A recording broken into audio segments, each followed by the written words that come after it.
Welcome back. Continuing the news. From farm to table, one entrepreneur has turned his passion for agriculture into a thriving meat business.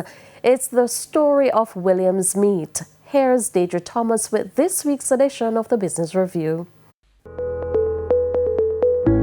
The lowing of cattle and the rustle of goats grazing on the hillside have come to be a main staple of Theodore Williams's daily routine. Well, my interest was to get myself going in a productive way. So farming was an option. But after doing farming, I realized selling the product, you're having a challenge with business people. Marketing was one of the main objectives.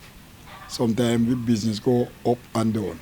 So I turned to meat instead of doing the ground provision. For nearly a decade, Mr. Williams, now CEO of Williams's Meat, has staked his reputation on supplying fresh cuts of meat from chicken and pork to beef, goat, and fish for dining tables across the community. I sell right around the clock. The supermarket, if they order, the restaurant, the hotels, the little small business they come into.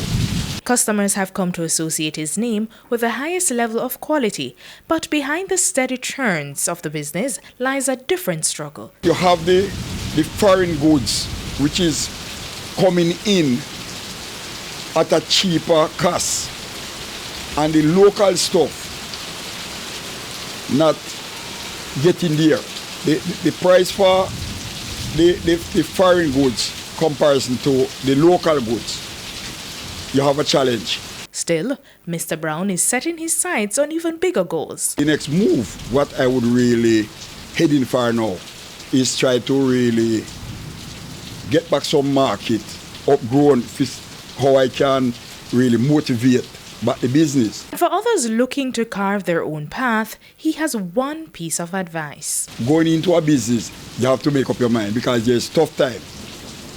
Really, you lost a lot to get on the line. Because if you go for money, you're not going to the business. You got to go for business and make up your mind if you cut your loss and move on yourself. For the Business Review, I'm Deidre Thomas.